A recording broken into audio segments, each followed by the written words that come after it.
Oui. C'est vrai, ce n'était pas évident au début quand le président a annoncé ces mesures-là, ce n'était pas du tout évident. Mais au bout du compte, nous avons constaté que vraiment c'était des mesures à prendre, que l'essentiel du travail a été fait, que les résultats, les objectifs, en tout cas essentiellement, ont été atteints, même si, comme nous le savons, nous sommes des êtres humains. La perfection n'est pas de ce monde. Si peut-être il y a certaines choses qu'on peut améliorer ça et là, c'est vrai, c'est possible, c'est vrai. Mais pour l'essentiel, je pense que le président a pris les bonnes mesures, les Sénégalais l'ont appliqué, mention spéciale au personnel de la santé, j'allais dire du plateau aux professeurs, tous se sont mobilisés comme un seul homme.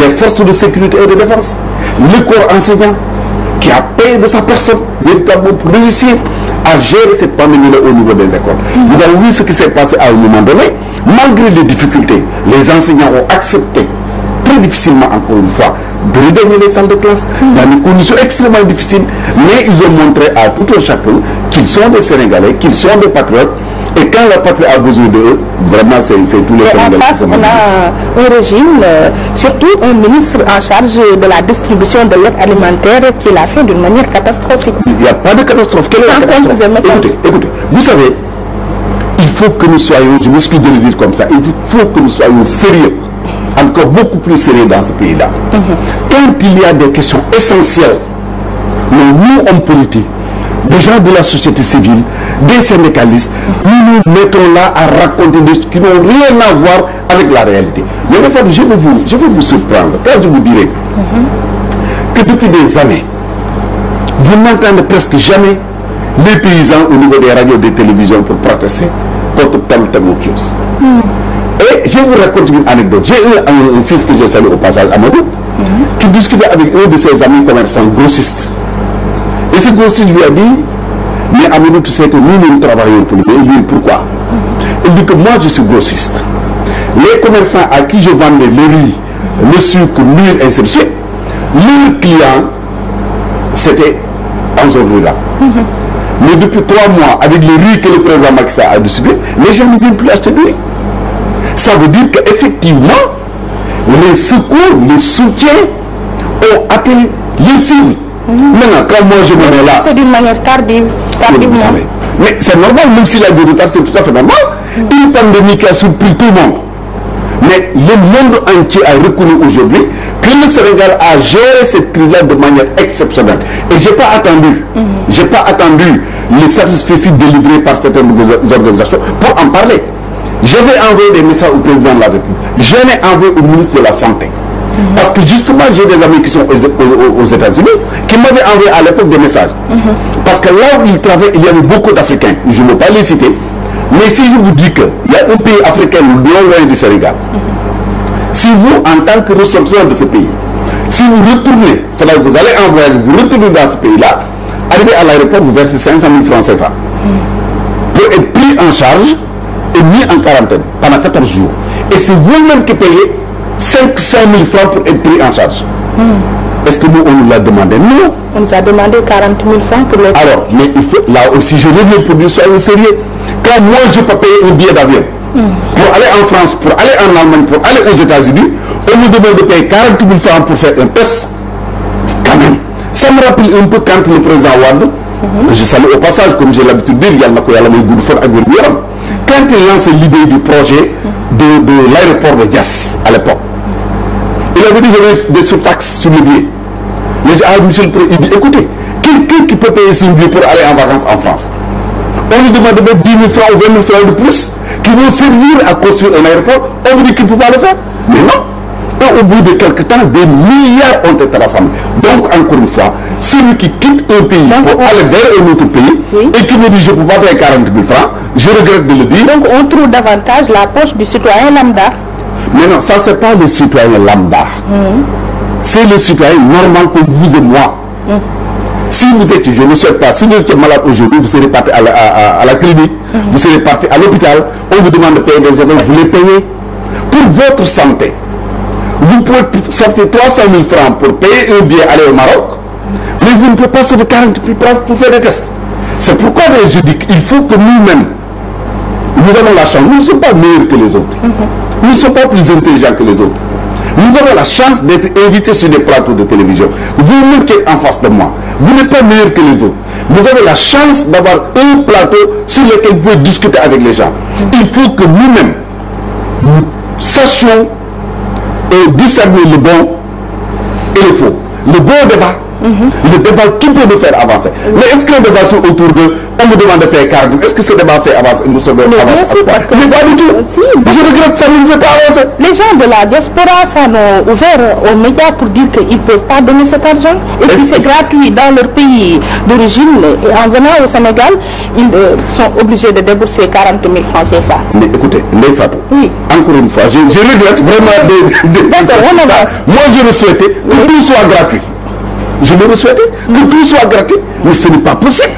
Si ce n'est pas possible maintenant, celui qui paye son billet, qui paye 400 000 francs, 500 000 francs, 600 000 francs pour avoir un billet et pour voyager, quand même, comme on dit, il doit être en mesure de sortir 40 000 francs pour faire des tests. C'est aussi simple que ça. Au plan économique, avec des projections revues à la baisse, ne risque-t-on pas une politique d'ajustement? Politique d'ajustement, je n'en suis pas. Politique d'ajustement, je n'en suis pas sûr. Oui. Ce qu'il y a, c'est que la situation est difficile. Mais quand une situation est difficile... On voulait 7%, maintenant on est obligé de revoir ça à la baisse jusqu'à 3 voire 2%. Vous savez, on est parti de 1% à 7%, ou à 6 et quelques pourcents. On projetait d'aller à 6 ou 5 ou 7%. La pandémie est arrivée, et comme on dit, il fallait d'abord gérer le plus urgent. Le plus urgent, c'était la nourriture. Le plus urgent, c'était les écoles. Le plus urgent, c'est soutenir les entreprises. Le plus urgent, c'était d'aider les travailleurs sénégalais. Je pense que ça a été fait. Même si ce n'est pas parfait, encore une fois, je le dis. Le parfait n'est pas de ce monde. Mais des efforts importants ont été faits. Et je n'ai pas vu, si vous en avez vu, vous me le direz, je n'ai pas vu dans le monde un pays qui a fait autant que notre pays. Et finalement, ce pays, je n'en ai pas vu. Ce pays qu'on a tant adulé, qu'on a félicité, qu'on a décerné, à qui on a décerné des prix, se retrouve avec une deuxième vague de contamination. Mais c'est tout à fait normal. La première, nous ne l'avons pas créée. La seconde, nous ne l'avons pas créée. Il faut, justement, quand on a besoin d'un dirigeant, vous savez, on ne choisit pas un dirigeant, on ne lit pas quelqu'un pour lui dire il n'y aura jamais de problème. Non, c'est pas pour ça qu'on élit quelqu'un. Parce que les problèmes viennent souvent de l'extérieur. Mais on élit quelqu'un, c'est pour que quand il y a des difficultés, qu'il puisse faire face. C'est ça le rôle du dirigeant. Heureusement pour nous, je pense que nous avons des dirigeants, nous avons des dirigeants opposants comme pouvoir, syndicalistes comme société civile, tous, chacun a joué sa partition, chacun a joué son rôle pour montrer que quand le pays a besoin de nous, nous devons être présents. Je pense que c'est quelque chose à saluer. On a baissé les bras au moment où il fallait maintenir le cap. Je suis d'accord. Afin d'éviter une deuxième vague de contamination. Ça, je suis d'accord avec vous. Quand il a fait... Attendez, j'assume mes propos. À tout le monde, mais d'abord au régime. À tout le monde, mais d'abord aux dirigeants. Vous savez, et c'est ça pourquoi il est difficile d'être responsable. Je rappelle souvent l'épisode Ahmed Sékou Touré. Quand la Guinée a accédé à l'indépendance en 1958, il a dit, vous savez, les peuples ont toujours tendance à imiter ce que fait le dirigeant. Il a pris un tissu, on le voit toujours habillé de blanc. On les met camarade président comme on l'appelle. Pourquoi vous habillez en blanc? Il dit, tout Guinéen peut acheter du percal. Ceux qui veulent acheter du bazin n'ont qu'à le faire. Ceux qui veulent acheter autre chose n'ont qu'à le faire. Mais le percal, tout le monde peut l'acheter. Donc tous les Guinéens s'habillent en blanc. Donc le dirigeant, il doit donner le bon exemple. Quand le président a pris la décision de faire une visite économique, je l'avais dit dans la presse, je le répète aujourd'hui, j'étais contre. Pas contre la visite, mais contre le contexte. Non seulement le contexte, mais comment les gens allaient sortir. Parce que vous savez, nous les politiques, nous avons tellement le match vu. Le président passe à Fatick, les gens veulent lui montrer que, ah monsieur le président, nous sommes là, nous sommes de Fatick. Il passe à Gandiaye, les gens veulent dire, oui monsieur le président, nous sommes là. C'est une mobilisation qui se faisait autour de lui. Et j'étais contre, je l'avais dit à l'époque. Donc il faut que les dirigeants, à l'image de Serigne Mountakha, à l'image de Serigne Babacar Sy Mansour, à l'image des autres chefs religieux, qui depuis le début n'ont pas desserré les taux. À chaque fois, d'ailleurs moi, quand je le vois, j'ai pitié. Je me dis, est-ce que Serigne Mountakha parvient même à respirer? Tous les dirigeants devraient avoir ce comportement. Mais à un moment donné, les dirigeants, il faut le reconnaître, ont baissé les bras et le peuple a suivi. Malheureusement, nous vivons aujourd'hui la situation. Et maintenant, va-t-on prendre des vaccins comme ça, ex nihilo, sans recherche. Mais attendez, parce que jusqu'à présent, ce virus reste et demeure un inconnu. Vous savez, Ndeye Fatou, est-ce que vous pensez que nous, Sénégalais, vous et moi et d'autres Sénégalais qui sont là, nous sommes plus conscients, nous sommes plus responsables que ces professeurs, éminents professeurs, qui étaient dans des laboratoires, qui ont fait des recherches pour nous sortir un vaccin. Ils savent que s'il y a des problèmes avec ce vaccin, je ne parle même pas de leur carrière professionnelle, mais ils vont finir tous en prison. Les grandes firmes comme Pfizer et autres qui sont en train de commercialiser ces vaccins, vous pensez qu'ils ne sont pas conscients de leur responsabilité? C'est déjà arrivé en Afrique, cette histoire de vaccin qui a causé des morts. Pardon? Dans un pays africain. Oui. C'est déjà arrivé. Quel vaccin qui a causé des morts? Je n'en connais pas. Je sais qu'au moment où je vous parle, je viens de recevoir un message de mon ami Mohamed Mernissi, qui est un cousin du roi de Maroc, qui me dit qu'il vient de recevoir 1 million de doses au Maroc. Ça va arriver également. Donc, vous savez, c'est pourquoi, c'est ce que je disais, j'avais un peu anticipé sur cette question tout à l'heure. Quand je disais, il faut engager les vrais débats. Quand l'OMS valide, je le disais tout à l'heure à une de mes soeurs, si vous êtes malade, vous allez à l'hôpital. Est-ce que vous allez dire au médecin, non, ne mettez pas ce vaccin-là, mettez-moi l'autre vaccin? Parce que vous ne savez même pas d'où vient le vaccin qu'on est en train de vous administrer. Vous ne savez pas. Donc nous avons un État responsable. Nous avons des services compétents. Quand l'OMS valide un vaccin pour dire que ce vaccin est bon, je ne vois pas pourquoi nous allons dire oui, est-ce que le vaccin est bon? Parce que personne ne vous dira il n'est pas bon. Il vous dit est-ce que c'est bon? Mais cette OMS a été dubitative par rapport à l'artémisia et l'hydrochloroquine. Mais qu'est-ce que le Sénégal a fait? Quand on nous a amené ça, le Sénégal a dit, ils ont fait des analyses et ils ont connu à traiter avec le chloroquine et ça a donné les résultats que nous connaissons. Donc moi je pense que c'est ça qu'il faudrait faire. Que chacun joue son rôle. Vous êtes journaliste, ce que vous savez faire, c'est le micro et les questions. Vous en limitez à ça. Mais si chacun veut se mettre à la place de l'autre, on ne s'en sortira jamais. Jamais. Et on va créer, rappelez-vous d'ailleurs, je me rappelle, il y a une année, on était en train de vacciner les enfants contre la polio. Certains distillaient des informations selon lesquelles, oui, les tubaab là, ils ne veulent plus que nos femmes là fassent des enfants. C'est pas bon. C'est pas bon. Ça, c'est la croyance populaire. Oui, mais il ne faudrait pas justement nous alimenter. Justement, c'est là notre rôle. Vous savez, Ndeye Fatou, c'est quelquefois très difficile d'être un dirigeant parce qu'il faut accepter d'être impopulaire. Tu prends une décision, tu sais que c'est la bonne décision. D'autres vous diront oui, c'est pas bon parce qu'ils vont vous attaquer, ils vont vous insulter, ils vont vous traîner dans la boue. Mais un jour ou l'autre, on dira ah, il avait raison. Quand quelqu'un a dit la terre est ronde, il faut le tuer, il est fou celui-là. Et finalement, on s'est rendu compte qu'il avait raison. Oui, autre aspect, avec une croissance exogène portée par les entreprises étrangères, quel levier s'appuiera notre économie pour décoller? Moi, j'ai des problèmes quelquefois avec les Sénégalais. Nous avons toujours souhaité qu'il y ait la préférence nationale. Malgré, il faut le dire également, nous vivons aujourd'hui dans un village planétaire avec la mondialisation, la globalisation. Nous savons aujourd'hui que quand un appel d'offres est lancé, c'est souvent un appel d'offres international. Les Sénégalais vont gagner des marchés en Europe, ils vont gagner des marchés dans d'autres pays africains, ou en tout cas, ils peuvent solliciter. Si on le met sur la balance, il n'y a pas photo. Ils peuvent soumissionner pour gagner des marchés. On a toujours vu des Sénégalais un peu partout en Afrique. J'ai aussi l'exemple du Pierre Goudiaby Atepa, qui a travaillé un peu partout en Afrique. Je vous cite l'exemple de Aliou Sow, qui a travaillé un peu partout en Afrique. Les exemples sont nombreux. Donc, pour une fois, vous devinez que je parle de l'affaire Sénélec-Akile. Pour une fois, on a une préférence nationale.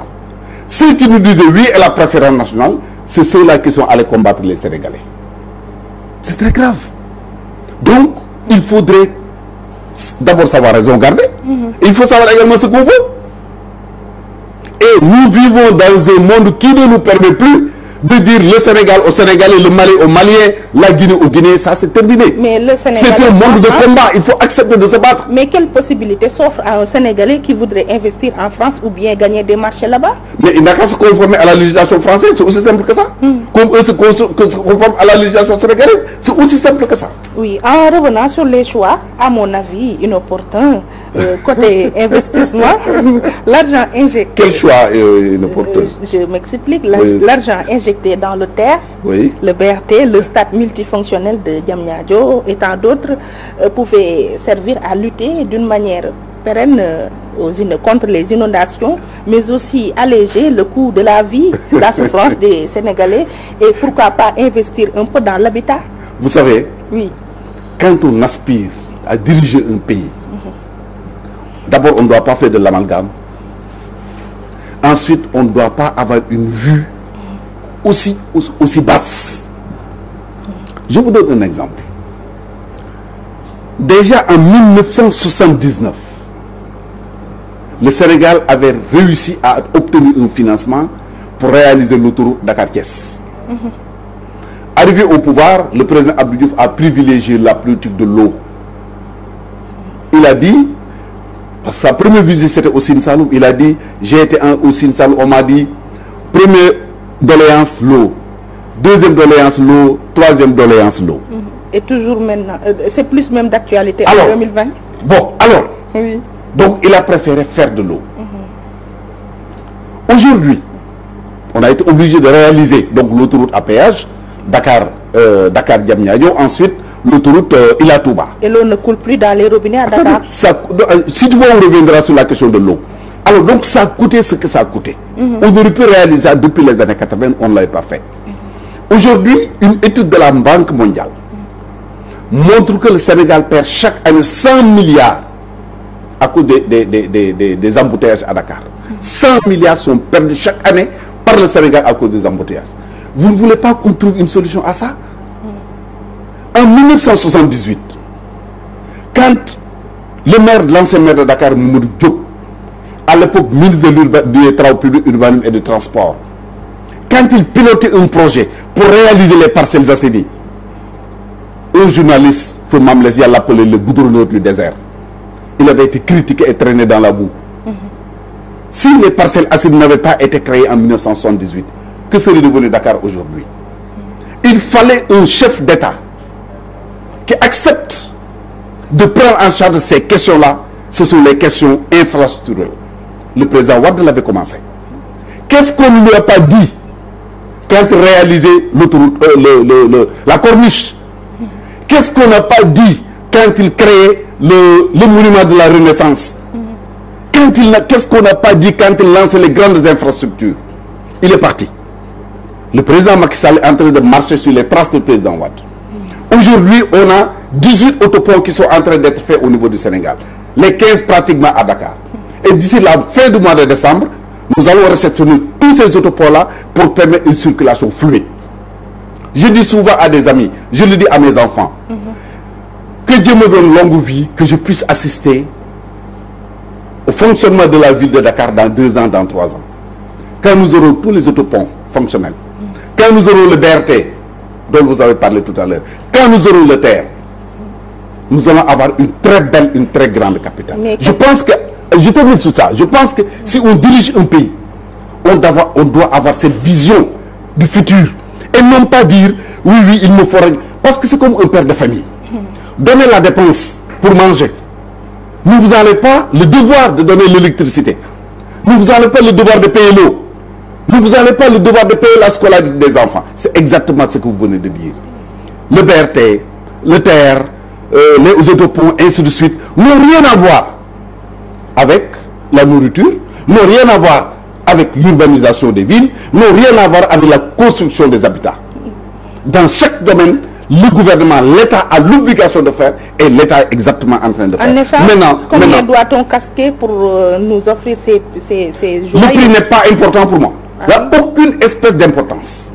Ce qui m'intéresse, moi, c'est de savoir que le matin, si je sors de chez moi à Biagui, je mets 5 minutes pour arriver au building administratif.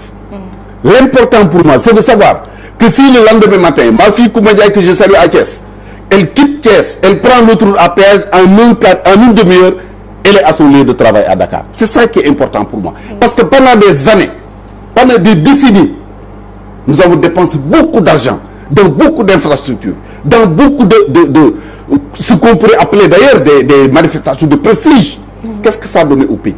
Rien, ou presque. Donc si aujourd'hui on dépense de l'argent et à terme nous voyons des infrastructures qui seront utilisées non pas peut-être pour nous, parce que nous sommes déjà dépassés, mais nos enfants, nos petits-enfants vont en bénéficier. Je pense que c'est ça le rôle d'un dirigeant. Concrètement, je vais vous dessiner un schéma.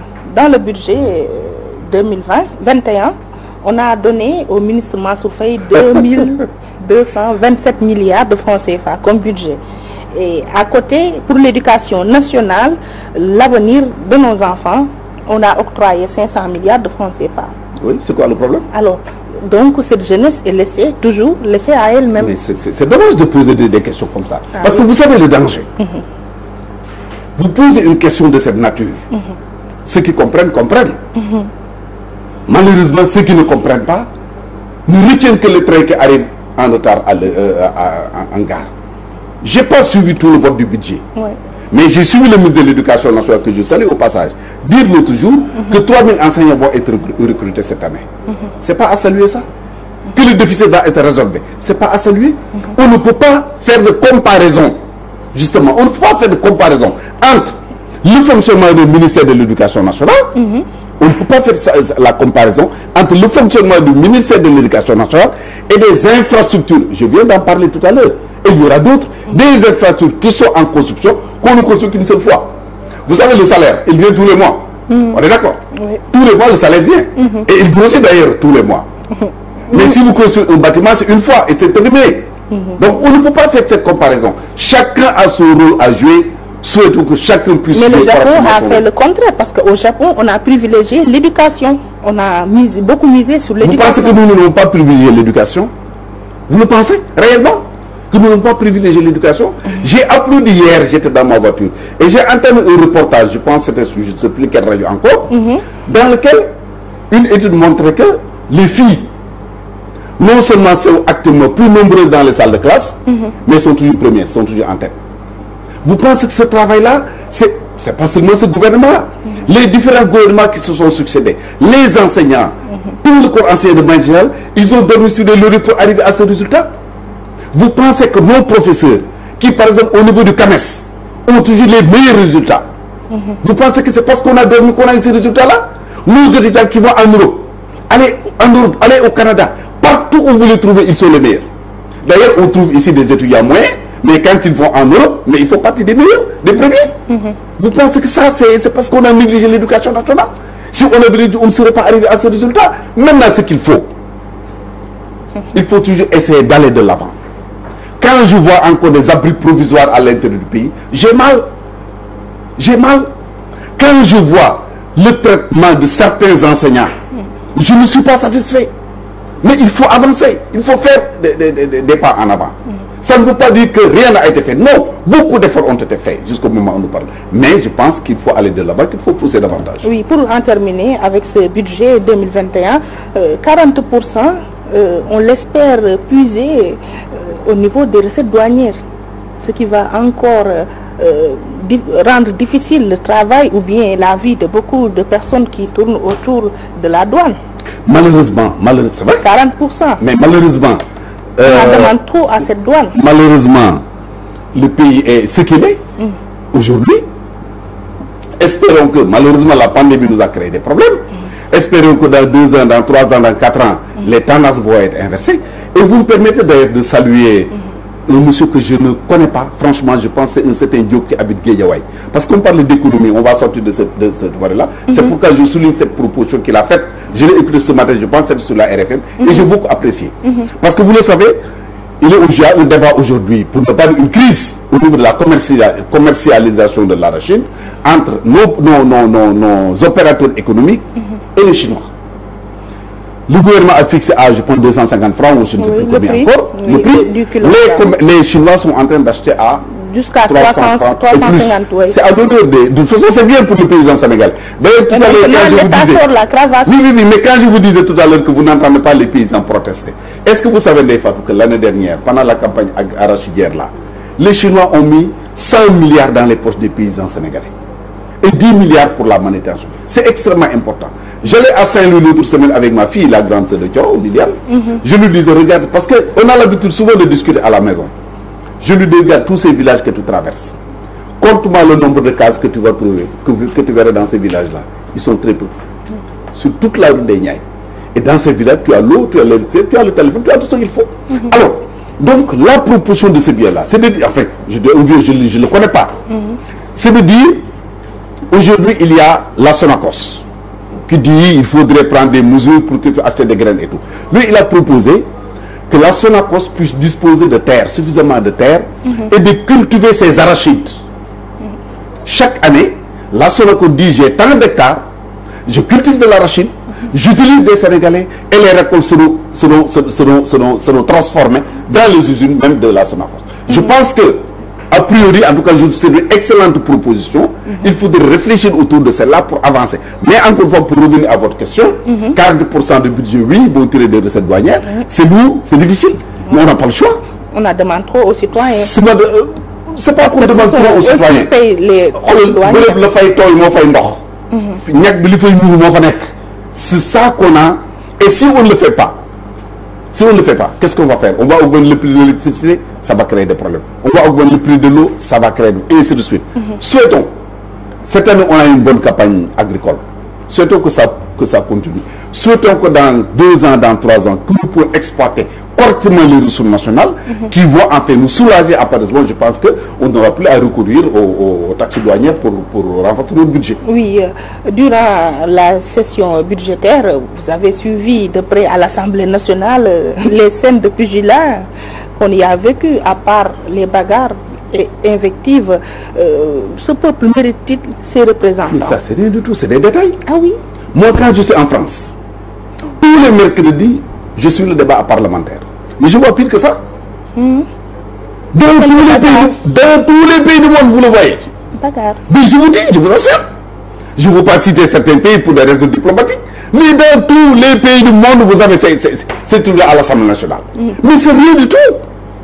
Quand je vois les gens faire un problème... Non, attends. C'est absolument rien. Vous avez suivi sur le net, c'était en RDC la semaine dernière. Vous n'avez pas vu? Mais c'est extrêmement grave ce qui s'est passé là-bas. Donc, écoutez, moi je vais souhaiter qu'il n'en soit pas ainsi. Qu'au niveau de l'Assemblée, que les gens puissent débattre, voilà, chacun apporte son point de vue, et puis on passe à autre chose.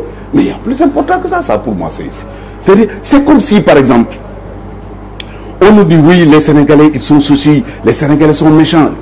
Ce n'est pas vrai, ce n'est pas vrai. Prenez le net. On nous dit toujours que dans le net, les gens posent tout le temps à insulter. Mais nous les connaissons ceux qui insultent sur le net. Ils ne font pas ça sur une population de 16 millions de Sénégalais. Mais il faut refuser que cette minorité, une infime minorité, puisse avoir une influence telle que les Sénégalais puissent penser que c'est la majorité. Et malheureusement, cette représentation au niveau de l'Assemblée est une vitrine. Mais cette représentation a été choisie par le peuple sénégalais. Qui les a choisis? Dans quelles conditions? Dans les meilleures conditions possibles. Et vous me donnez l'occasion, parce que j'ai dit ici sur votre plateau-là, j'ai toujours dit et défendu que le Sénégal était plus démocratique que les États-Unis. Oui. Et en le disant, à l'époque, je faisais référence à la deuxième élection de George Bush Jr. Et dans un État où il y avait des difficultés, il a fallu que son frère, qui était gouverneur dans cet État-là, qu'il décide que oui, c'est lui qui a gagné. Pour qu'il gagne. Vous voyez ce qui s'est passé aujourd'hui, actuellement aux États-Unis? Jusqu'au moment où nous parlons, le président sortira quand c'est les résultats. Ça, c'est du truc. Oui, mais c'est les États-Unis. Aux États-Unis. Et ce n'est pas la première fois qu'on parle de fraude électorale aux États-Unis. Ce n'est pas la première fois. Mais chez nous, de 1993 à nos jours, il n'y a jamais eu de fraude électorale. Mais on a un problème dans le mode d'élection des députés. Où ça? Au Sénégal? Lié à la proportionnelle. Vous savez, moi, en termes d'élection des députés, je suis contre la liste nationale, je l'ai toujours dit. Oui. Moi, j'ai toujours prôné une élection uninominale à 2 tours. Ça veut dire quoi? Si on a 120 députés, le Sénégal est découpé en 120 circonscriptions électorales, comme en France. Vous êtes candidat aux HLM, moi je suis candidat aux HLM, et les Sénégalais vont choisir. Moi je suis contre les listes nationales. Sur ce plan, oui, je suis d'accord, je suis contre la liste, je suis pour l'élection au suffrage uninominal. Comme du reste, je suis contre la limitation des mandats du président de la République qui est antidémocratique. Absolument. Il faut laisser au peuple le soin d'élire qui il veut autant de fois qu'il le voudra. Étant entendu que être candidat ne veut pas dire être élu. En 2012, nous étions candidats, nous avons été battus. Ça n'a rien à voir. La limitation des mandats est un acquis démocratique. C'est pas un acquis, c'est un acquis antidémocratique. Ah oui? Ah oui, je vais vous le dire. En 1989. C'est le choix du peuple sénégalais depuis 2012. Mais non, attendez, d'où vient cette limitation-là? C'est François Mitterrand, lors de la rencontre de la Baule, qu'il a imposé aux chefs d'État africains. Si vous ne le faites pas, on ne vous aide plus. Pourquoi on ne l'a pas imposé en Allemagne? Et vous savez, pratiquement dans tous les pays d'Europe, c'est des monarchies. C'est des rois qui sont là-bas. Vous l'avez en Angleterre, vous l'avez en Hollande, vous l'avez en Espagne, vous l'avez un peu partout dans ces pays européens. Et nous, on nous l'interdit. On dit, oui, le petit nègre, là, toi, là, il faut élire un président 2 fois. Et aujourd'hui, le seul président, ou l'un des rares présidents cités, un exemple en Afrique, si je pose la question, vous allez me dire que c'est Kagame. Il est au pouvoir depuis combien d'années? Pratiquement 20 ans. Il faut connaître il faut que les Africains acceptent que nous avons un modèle de démocratie différent du modèle de démocratie des autres. Et vous savez, depuis que j'ai fait moi cette proposition, peut-être que je ne suis pas le premier à le dire, depuis que j'ai fait cette proposition, beaucoup de Sénégalais, pas des moindres, se rapprochent de moi pour me dire, nous pensons que vous avez raison, il faut aller dans cette direction-là. Délimiter les mandats présidentiels. Absolument, il faut laisser au peuple. Vous savez, le seul combat qui mérite d'être mené, c'est qu'il y ait des élections transparentes. En 2012, Wade était candidat. On a dit, vous n'avez pas le droit. Le Conseil constitutionnel a dit oui, il a le droit. Le peuple a décidé qu'il serait battu. Il a été battu. Donc, le seul combat qui mérite d'être mené, c'est qu'il y ait des élections transparentes. Et le paradoxe dans tout ça, souvent ceux qui vous disent, il faut limiter le nombre de mandats, que ce soit au Sénégal ou ailleurs, ils vous disent, c'est un président voulu par le peuple. Ah oui, mais si c'est un président voulu par le peuple, moi je vais en élection contre lui et je le bats. Je le bats. Ils n'ont pas 12. Ils vous disent, oui, le peuple ne veut plus de lui. Il a tellement mal géré ce pays. Au Sénégal, en Côte d'Ivoire, un peu partout en Afrique, on vous tient le même discours. Mais moi, si je suis candidat à l'élection présidentielle, je préfère rencontrer un candidat, un président sortant impopulaire que je vais battre. Donc, il faudrait décomplexer nos comportements et savoir que la limitation du mandat du président est antidémocratique. Là, il faudrait une autre consultation référendaire. On verra comment il faut. Mais je suis sûr qu'on arrivera. Oui. Ça, c'est ma conviction la plus forte. Oui, parlons de ces retrouvailles de la famille libérale qui vous tiennent à cœur. Absolument. On a vu que vous le défendez depuis des années. Absolument. Alors, ces retrouvailles, sans maître Abdoulaye Wade, qu'est-ce qu'elles valent? Inachevé. C'est un bout d'inachevé. J'ai dit que les retrouvailles vont se faire avec les fils, à côté du père. Parce qu'il ne faut pas l'oublier. Abdoulaye Wade est et sera toujours le père du libéralisme en Afrique. Je ne parle pas du Sénégal seulement. C'est en 1978, au Congrès de l'International libéral à Ottawa, qu'il disait pour la première fois, nous serons les porte-drapeaux du libéralisme en Afrique noire. Ça a failli faire éclater le PDS à l'époque. Parce que je vous le rappelle toujours, le PDS n'était pas un parti libéral. Le PDS était un parti socialiste. C'est réclamant du socialisme travailliste. Alors, à l'époque, je me rappelle d'ailleurs, certains qui sont aujourd'hui les alliés de Maître Wade, ils nous disaient, parler du libéralisme au Sénégal, c'est une trahison nationale. Il y a cru, et d'autres avec lui. Et aujourd'hui, force est de constater que au moins 70% des Sénégalais votent libéral. Donc lui, c'est le père du libéralisme. Aujourd'hui, force est de constater également que le leader du libéralisme, c'est le président de la République, Macky Sall, qui est là. Donc il est bon d'avoir tous les fils, mais il faut que tous les fils également soient autour du père. Dans quelles conditions? Quelles que soient les conditions, l'essentiel c'est... Parce que vous savez... confirmer les propos de Mahmoud Saleh qui nous informe que le président Wade et le président Macky sont en dialogue permanent. Vous savez, je ne suis pas au niveau ni dans les secrets de Mahmoud Saleh. Moi, ce que je sais et ce que je veux, vous l'avez rappelé tout à l'heure, j'ai toujours défendu les retrouvailles de la grande famille libérale. Je dis aujourd'hui que peut-être les 4/5 des libéraux se sont retrouvés, mais le 5e là, symboliquement, représente quelque chose de très important, c'est le président Wade. Il faut, quelle que soit la situation, par A ou par B, qu'il puisse être vraiment le fédérateur de ce libéralisme-là. Et si nous le réussissons véritablement, nous n'aurons plus en campagne électorale pendant les élections. Oui, avec vos camarades Omar Sarr et autres, comment se sont passées les accolades chez le président Macky? Parce que finalement, vous vous retrouvez derrière lui.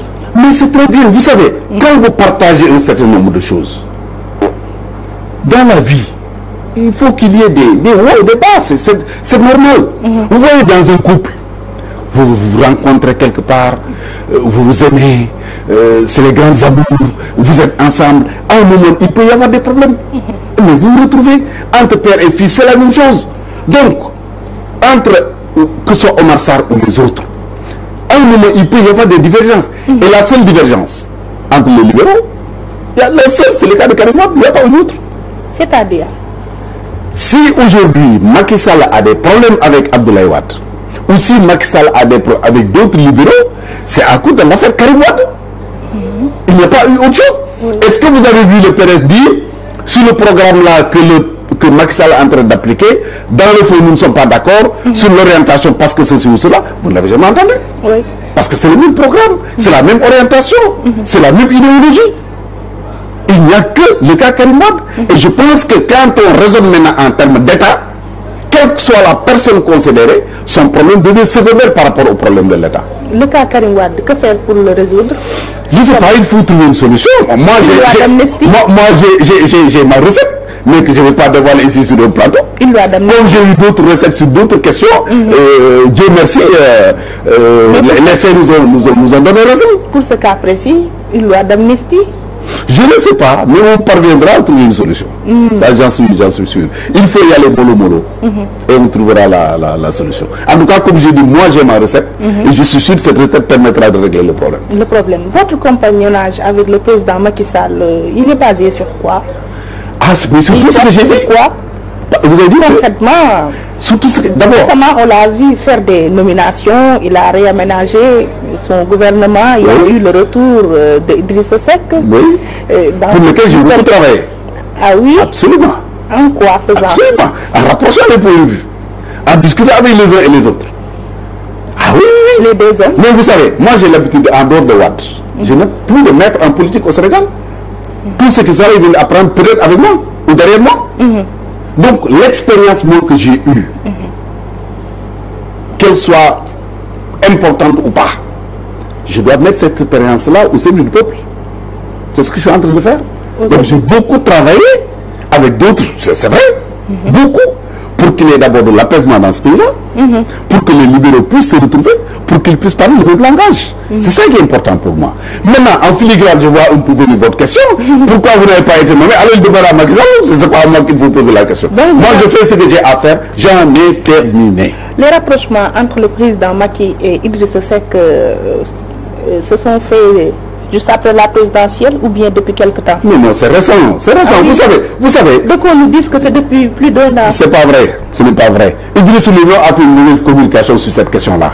Quand il dit depuis 15 mois. 15 mois. Vous savez les 15 mois, faites-le de compte, c'est quoi? C'est le début du dialogue politique. C'est uniquement ça. Donc la discussion a commencé à l'occasion du dialogue politique. Où lui était représenté par Déthié Fall. Et toute l'opposition en dehors du PDS, tous les autres étaient là-bas. Peut-être qu'il parle de ces dialogues nocturnes. Mais il n'y a pas de dialogue nocturne encore. Je vous dis quoi et moi les femmes. Les 15 mois dont il parle, c'était à l'occasion du dialogue politique. C'est là où les bases ont été jetées. C'est vrai, il y a eu des gens qui ont discuté. Je vous dis tout à l'heure, moi j'ai beaucoup travaillé autour de cette question. Bon, je donne un exemple comme ça, je peux lâcher le bourse comme on dit. J'ai souvent discuté avec le président Malick Gakou pour voir dans quelle mesure on pourrait apaiser le climat social dans ce pays, le climat politique. On a beaucoup travaillé sur cette question-là. Lui, avec d'autres, avec Idrissa, avec les Madi Kenya et d'autres, ils ont beaucoup travaillé autour de cette question-là. On a beaucoup discuté. Si vous pas de discussion nocturne avec Malick Gakou, moi je le fais. Mais dire que Idrissa Seck depuis 15 minutes... Avec Idrissa Seck, vous ne l'avez pas fait? Si, bon, on a discuté. Mais les visites nocturnes... Dans le cadre du dialogue ou en dehors du dialogue? Mais tout ça, c'est le dialogue. Parce qu'il y a le dialogue qui se fait officiellement le jour au niveau de l'hôtel Ngor-Diarama, mais il y a les rencontres, les discussions. Par exemple, là, avant d'entrer dans cette salle, je viens de lui envoyer un message tout de suite avant d'entrer. Je l'ai toujours fait. Et tout le monde le sait. Moi, j'ai eu la chance d'être peut-être un des rares politiques sénégalais qui discute avec tout le monde. Je n'ai de problème avec personne. Parce que pour moi, il peut y avoir des divergences. Mais les divergences, on trouve les solutions dans la discussion. Donc ça, je sais que c'est une nappe que j'ai. Je discute avec tout le monde. Je n'ai de problème avec personne. Donc je vais voir Macky Sall, je vais voir Idrissa, je vais voir d'autres. C'est ça. Au-delà de ce rapprochement entre Macky et Idi, doit-on s'attendre à des schémas comme troisième mandat, comme Dauphinat. Mais vous savez, moi je ne parle jamais de troisième mandat, parce que je suis contre la limitation, je viens de vous le dire. Quelqu'un qui est contre la limitation des mandats ne peut pas parler de troisième mandat. Et rappelez-vous également, je suis toujours le témoignage de Moustapha Diakhaté. Quand on a évoqué cette question-là, je crois que j'ai été le premier à avoir fait une sortie dans la presse pour dire, Monsieur le Président, vous n'avez pas le droit de dire oui, vous n'avez pas le droit de dire non. Vous avez autre chose à faire. Parce que dire oui, je suis candidat, est-ce qu'il a le droit, il n'a pas le droit, je n'en sais rien du tout. Parce que vous savez, moi, ce qui me met à l'aise. En 2010-2011, quand on a agité la candidature d'Abdoulaye Wade, l'argument que j'avais, comme disent Khaled Ndiamvar, l'argument que j'ai développé, c'est ce même argument que je développe. Celui qui veut être candidat, qu'il s'appelle Macky Sall, qu'il s'appelle Mamadou Diop Decroix, qu'il s'appelle Barthélémy Diaz, qu'il s'appelle Ousmane Sonko et autres, il n'a qu'une voie, c'est d'aller déposer son dossier au Conseil constitutionnel. Le seul habilité à dire, vous êtes candidat ou vous n'êtes pas. C'est ce que je disais avec Abdoulaye Wade. Je disais à l'époque, le moment venu, si Wade devait être candidat, il déposera son dossier au niveau du Conseil constitutionnel. Et le Conseil va apprécier. Et si le Conseil apprécie, il dit, vous êtes candidat, vous êtes candidat. S'il dit, vous n'êtes pas candidat, vous n'êtes pas candidat. Je disais à l'époque, je suis au président, c'est ça que vous devez faire. Ce que vous devez faire, c'est de continuer à faire un travail qui va vous permettre, le moment venu, de présenter un bilan au Sénégal, candidat ou pas. Vous avez l'obligation de présenter un bon bilan au Sénégal. J'ai signé Moustapha Diakhaté parce qu'il a eu un poste à l'époque pour dire Macky Sall conforte Serigne Mbacké Ndiaye dans sa position. Ça a toujours été ma position. Personnellement, aujourd'hui qu'elle va changer. Je vais être tenace avec vous pour vous poser une autre question liée à ce rapprochement entre Macky et Idi. Y a-t-il un pacte entre ces deux hommes? Pacte, je ne sais pas ce que vous appelez pacte. Oui. Je préfère cette expression-là parce que j'entends d'autres parler de deal, même si ça pourrait être à peu près la même chose. Je pense que moi, vraiment, je ne suis pas en mesure. Y a-t-il des clauses? Je ne le pense pas. Je pense que les seules clauses qui doivent exister, c'est de dire qu'est-ce qu'on va faire pour que le pays avance. Qu'est-ce qu'on va faire pour bien gérer ce mandat-là. Qu'est-ce qu'on va faire pour stabiliser ce pays-là. Qu'est-ce qu'on va faire pour que demain c'est peut-être tout de suite, demain c'est dans 10 ans, c'est dans 20 ans, c'est dans 30 ans, ceux qui vont venir, ceux qui vont nous succéder, puissent trouver un pays stable, un pays qui réunit toutes les conditions de l'émergence. Je pense que c'est ça l'important. Et un homme d'État discute de ces questions-là. Mais un homme d'État ne se met. Est-ce que vous pensez que Idrissa peut se mettre là avec Macky Sall pour dire oui, discutons, tu vas être mon candidat, je vais te soutenir? Non, ça n'a pas de sens. C'est de ceux qui le vous disent, il y a deux types de personnes. Des personnes mal intentionnées qui peuvent le dire, ou d'autres personnes qui ne savent pas vraiment comment ça se passe au niveau étatique. Il y a des questions qu'on n'aborde pas comme ça. Devant le public. En face, il y a un Ousmane Sonko qui étend un peu ses tentacules. Mais c'est très bien. En recevant par exemple Khalifa Sall, Diaz, c'est très bien. Maître Moussa Diop, c'est bien. Mais aussi au niveau de la coalition Diopna, c'est bien. On a un élargissement avec l'arrivée des Abdoul Mbaye, Thierno Alassane Sall, de la Diallo. C'est bien. C'est le camp d'en face. C'est très bien. Qui se prépare. C'est très bien. Et cette histoire de troisième mandat sera peut-être un frein. Alors, vous me parlez de ceux qui s'organisent et qui font face au pouvoir. Oui. Mais vous ne parlez pas de ceux qui s'organisent et qui renforcent le camp du pouvoir. Idrissa Seck était deuxième lors de la dernière élection présidentielle. Il est dans le camp du pouvoir. N'est-ce pas? Et certainement les jours qui viennent, vous verrez d'autres qui étaient dans l'autre camp et qui soutiennent également le camp du pouvoir. C'est comme ça que la démocratie respire. Moi, je suis sûr d'une chose. S'il y avait une élection aujourd'hui, là où on parle, si Macky Sall est candidat aujourd'hui dans ce pays-là, il gagnerait au moins avec 60%. Je l'avais dit avant l'élection présidentielle. Demandez à mon ami Maliga. Oui, je l'ai toujours dit que vous allez mordre la poussière dès le premier tour. Maliga, c'est ça. Il est en téléchargement. Mais c'est bien. À 80%. Mais alors, vous savez, ce qui me pose problème dans ce pays-là, vous avez cité tout de suite des gens, un tel, ils sont maintenant ensemble, ils font face au pouvoir. C'est là sont les héros. Mais ceux qui vont rejoindre Macky Sall, c'est les traîtres. Ça n'a pas de sens. Je l'ai dit la dernière fois sur un autre plateau. Le premier à avoir été nommé dans cet élargissement, vous le savez, c'est Jean-Paul Diaz.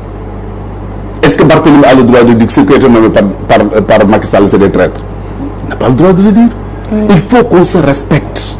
Moi, je respecte ces garçons que vous venez de citer. C'est des jeunes pour qui j'ai de l'estime, j'ai du respect.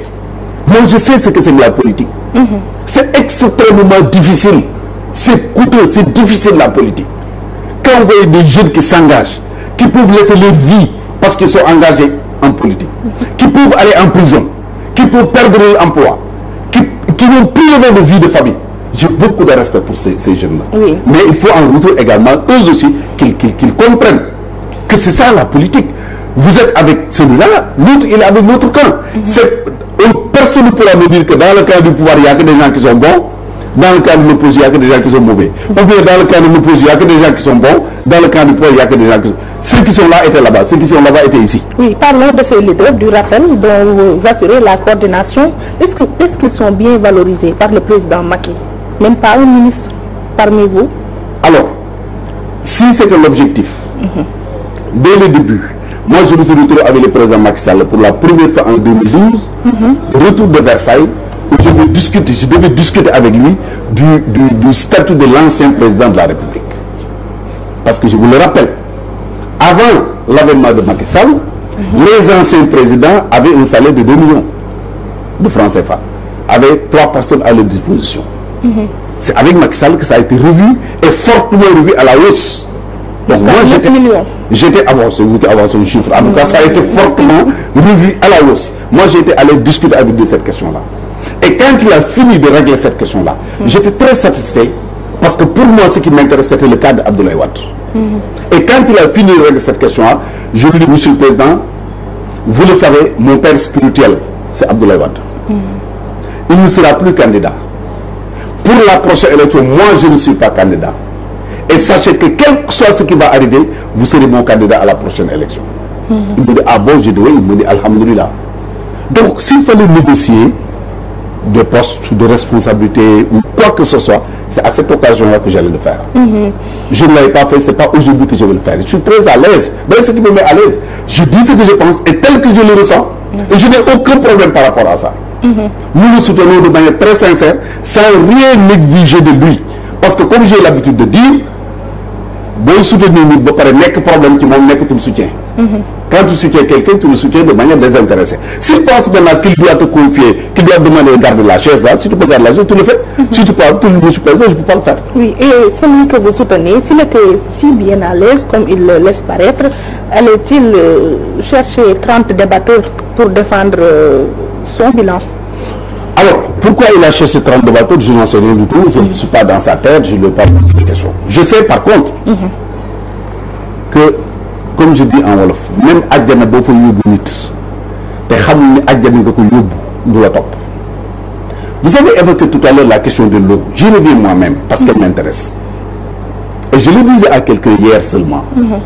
Pendant plusieurs jours, plusieurs mois d'ailleurs, moi par exemple dans mon quartier, là où j'habite, vers les Almadies, on était privé d'eau. Quelquefois c'est à 4 h du matin qu'on parvenait à avoir quelques minutes terminées.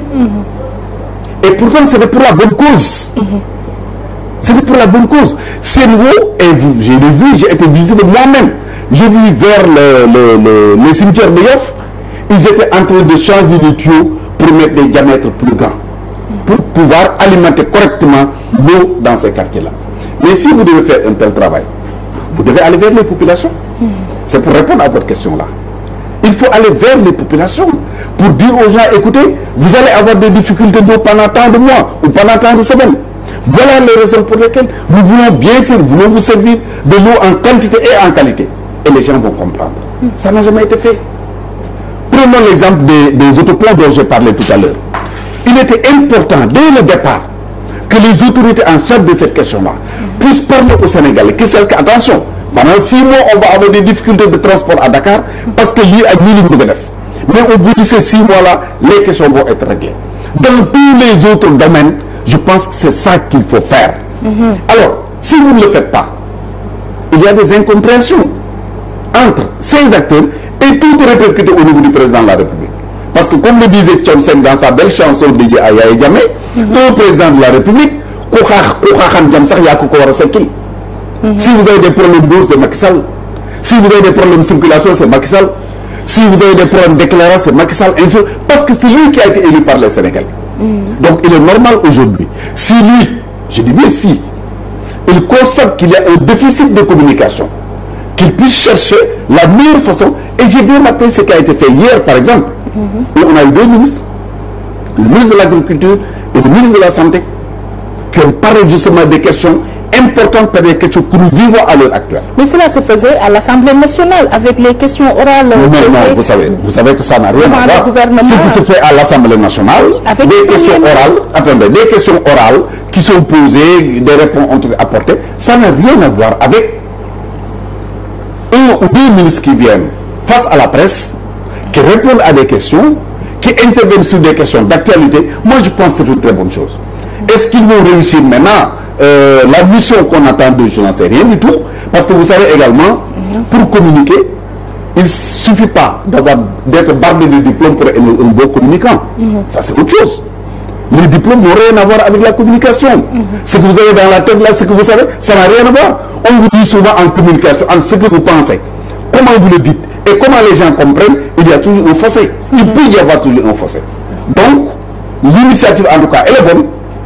J'encourage ceux qui ont été choisis pour faire ce travail, mais il faudrait également que ceux qui n'ont pas été choisis, qu'ils comprennent eux aussi qu'ils doivent informer les Sénégalais, qu'ils doivent défendre le bilan du président. Il n'appartient pas seulement à ces 30-là de le faire, mais il appartient à tous ceux qui sont dans le camp présidentiel de le faire. En parlant des problèmes de communication, sous le magistère du président Macky, on a toujours ce problème qui revient, qui est récurrent. D'ailleurs, on avait choisi 100 débatteurs. Finalement, on ne retrouve même plus la liste de ces 100 débatteurs. Et pourtant, autour du président, on a beaucoup de communicants, à l'image de Latif Coulibaly, Yaham Mbaye, Serigne Mbacké Ndiaye, même un souteneur du président, mais qui communiquait bien du temps du président Wade avec ses rencontres successives avec la presse. Oui, vous savez, moi je peux pas porter un jugement sur la manière de communiquer d'un tel ou d'un tel. Je vous cite, je suis gêné d'en parler, mais je le dis comme ça, parce que c'est vous avez soulevé la question. J'ai un ami qui s'appelle Amadou Diagne, certainement il suit l'émission, qui habite Guédiawaye, qui m'a envoyé un message que je vais vous faire lire.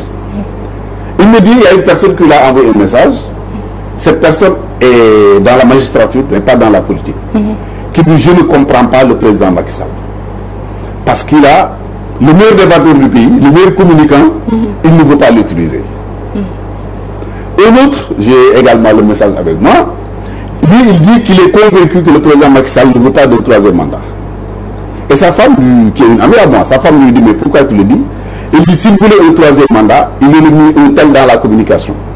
Parce que c'est quelqu'un qui est capable, quand tu dis que c'est la lune, il est capable de dire que c'est le soleil, il va vous convaincre pour que tu comprennes que c'est le soleil. Mais tout ça, il appartient au président Sava.